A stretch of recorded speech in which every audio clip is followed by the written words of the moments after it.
Voilà, on y est. Je viens d'avoir 10 000 abonnés. Merci à vous tous de m'avoir soutenu, de continuer de me soutenir. Et du coup, je vais répondre à vos questions comme je l'avais annoncé sur Instagram. Donc, ça fait 2 ans et demi que je fais du contenu sur les réseaux sociaux, notamment YouTube, Instagram et TikTok. Et là, on arrive à 10 000 abonnés. Donc, c'était le temps de la FAQ. Pour ceux qui ne me connaissent pas, moi, je suis kiné ostéopathe et je vous partage du contenu sur la santé, l'ostéopathie, la kiné, comment vous pouvez aller mieux avec des exercices que vous pouvez faire à la maison. Et après, je donne d'autres conseils de santé en général pour que vous soyez en bonne santé. On va commencer. Ça sera juste après l'intro.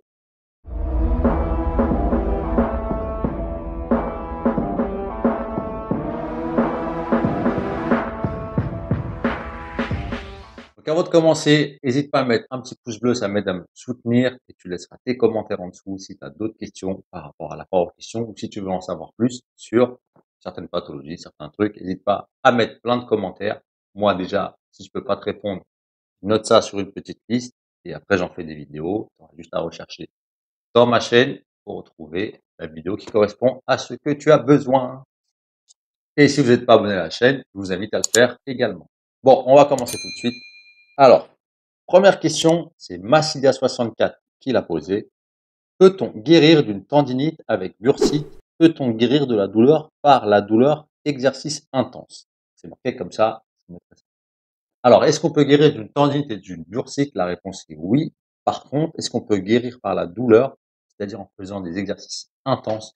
Ce qu'il faut comprendre, c'est la douleur, c'est un mécanisme de défense. Généralement, il va falloir faire sûrement des exercices, mais il ne faut pas que ces exercices dépassent 4 sur 10.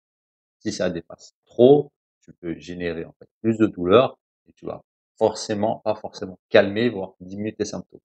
Il faut gérer la douleur. Et ce que je conseille en général au niveau de la douleur, c'est quand tu fais des exercices, bien sûr, faut pas que ça dépasse 4 sur 10 au niveau de l'évaluation, au niveau de l'évaluation de la douleur et surtout le lendemain, ça doit pas te faire plus mal. Si c'est le cas, ça veut dire que l'exercice soit n'est pas adapté, soit que le dosage n'était pas adapté. Ensuite, question de Franzi33. Squat, douleur et exo avec charge, douleur fessier, droit, sciatique, quoi faire, disco, L5S1. Lui, on dirait, il m'a posé une question, comme si j'étais Google. Il a mis que des mots-clés, débrouille-toi avec ça. Bon, on va quand même essayer de répondre. Je vais lui répondre peut-être en faisant que des mots-clés. Squat, douleur, exo avec charge, douleur fessier, droit, sciatique, quoi faire, disco, L5S1. Donc la réponse, volume, trop de charge d'entraînement, mauvaise adaptation des mouvements, ou sinon, droit sciatique, quoi faire, disco, L5S1. Après, il faut voir les douleurs, quand est-ce qu'elles apparaissent. La question, elle est un peu biaisée. En plus, j'ai pas tous les éléments. Est-ce qu'il y a eu des traumatismes, est-ce qu'il y a des antécédents au niveau des jambes, des membres inférieurs, il faudra aller voir ça. Parce que des fois, ça peut être un défaut de cinématique sur le squat, parce qu'il y a des antécédents au niveau, soit de la hanche, soit du genou, de la cheville. Du coup, le mouvement, il se fait pas bien. La discopathie L5S1, c'est pas forcément ça qui déclenche les douleurs au niveau des fessiers. Il peut y avoir des contractures au niveau des fessiers, dû soit à une perte de force quelque part dans le membre inférieur, ou des tensions au niveau des lombaires. Là, c'est un petit peu compliqué de répondre, j'ai pas tous les éléments. Alors, Skippy18, elle va pas poser de questions, elle m'a mis un pouce, un bravo, donc je te remercie de me soutenir. Donc là, c'est simple, j'ai rien à répondre, mais en tout cas, merci. Et si vous pouvez continuer à me soutenir comme ça sera super.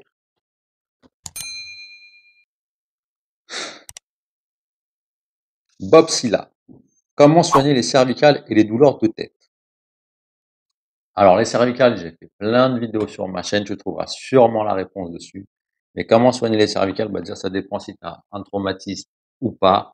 Les douleurs de tête, c'est vrai que souvent, c'est lié à des pertes de mobilité au niveau cervical, à ce niveau-là, mais aussi au niveau thoracique. Tu vas avoir des tensions au niveau cervical avec les muscles qui vont s'attacher notamment le trapèze et le scom. Par exemple, il y en a d'autres, hein, mais qui vont déclencher des maux de tête, mais aussi avec une perte de mobilité au niveau cervical. Donc, ce qu'il va falloir faire, c'est récupérer de la mobilité au niveau thoracique, diminuer les tensions musculaires. Je fais plein de vidéos sur YouTube, tu tapes dans ma playlist cervicale, tu verras, il y a des exercices pour tout ça. Et après, récupérer la mobilité cervicale et renforcer les muscles profonds, les paravertébraux. Voilà.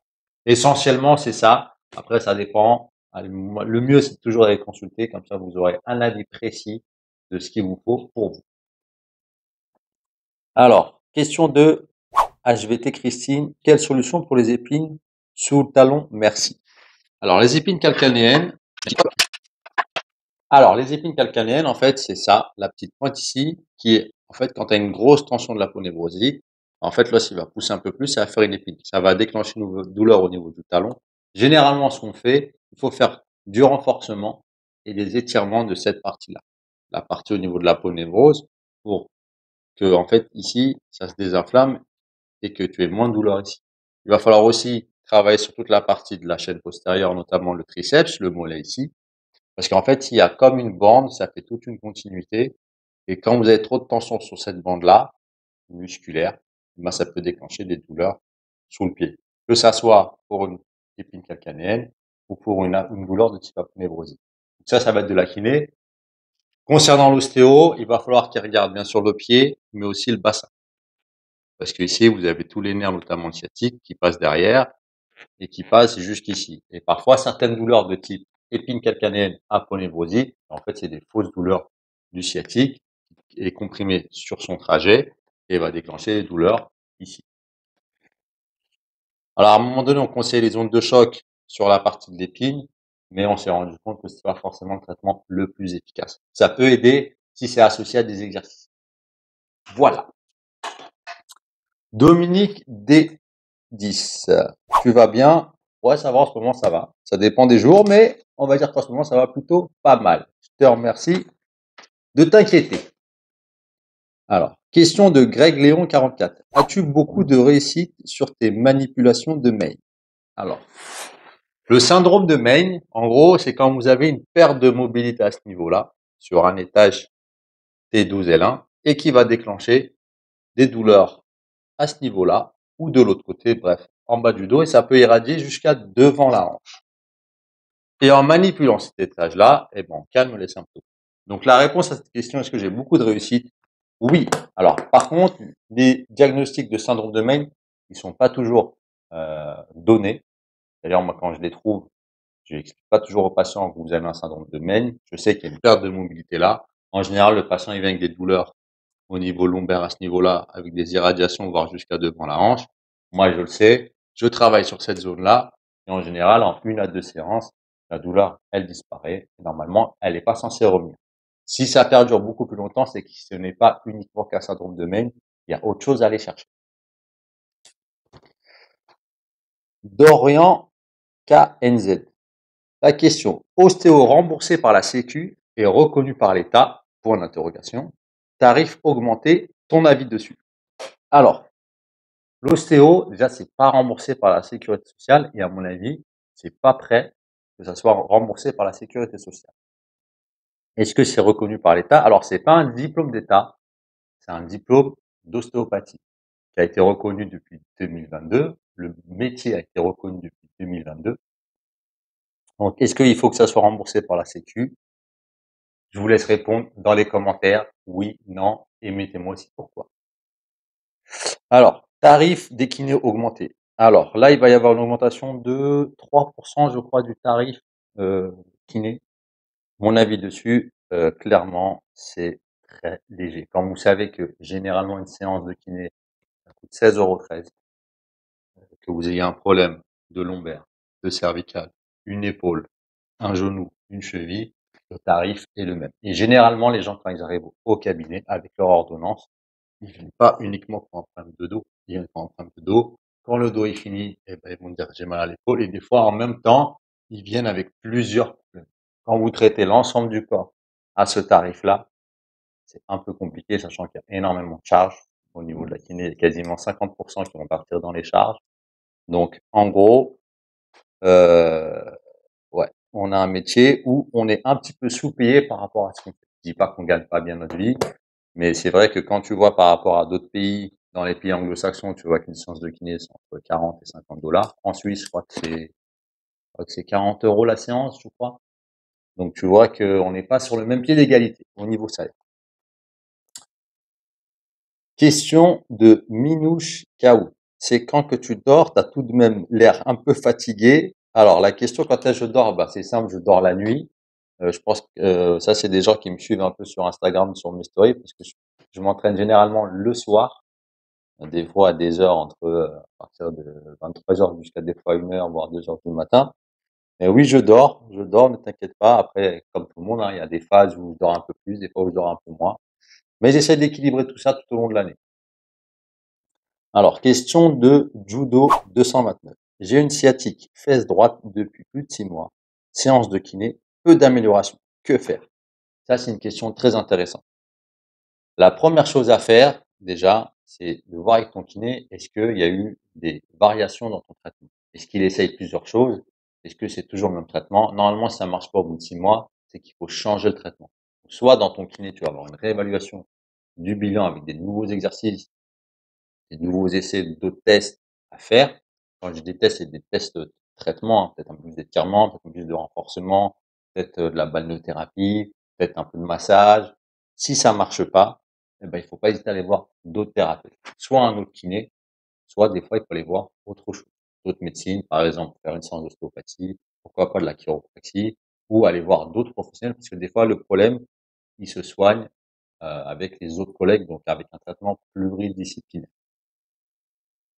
Après, tu peux aussi aller voir, peut-être faire une infiltration, mais quand tu as une sciatique, il faut essayer d'abord de trouver la cause. Est-ce que c'est dû à une compression au niveau de ta vertèbre, dû à un disque, à de l'arthrose, ou c'est plutôt des tensions musculaires, ou est-ce que c'est autre chose? Voilà mon conseil. Alors, question de Sylve BR, CHE. Elle voulait pas qu'on retrouve son nom, hein. Bon, j'ai souffert d'une hernie inguinale pendant 13 ans. Auriez-vous des techniques pour éviter une récidive? Alors, le nerf pudendal, c'est un nerf qui passe. Je me rappelle bien par ici, là. Et souvent, ça déclenche des tensions au niveau fessière, mais en dessous. On retrouve souvent ça chez les cyclistes, parce qu'ils sont toujours assis sur la selle, et ça même des compressions ici. Alors, est-ce qu'il y a des exercices? Pas vraiment, mais il va falloir généralement soulager toute la musculature ici, en dessous du périnée, avec l'obturateur interne. Et généralement, moi, ce que je fais quand j'ai ça au cabinet, généralement, je vais travailler d'abord en manuel, libérer toute la zone là, et après, il faut évaluer au niveau de la force musculaire, voir déjà est-ce que le périnée se contracte bien, arrive bien à se relâcher, et parfois renforcer les muscles fessiers, toute la zone ici. Après, il faut tester, est-ce que au niveau, il y a une perte de force musculaire sur certains muscles, les rotateurs externes, par exemple, de hanche, ou les abducteurs de hanche, ou les fléchisseurs de hanche, et restimuler toute la zone. Mais ça, c'est vraiment spécifique. Il vaut mieux aller consulter quelqu'un directement, parce que en fonction des cas, c'est pas toujours la même solution.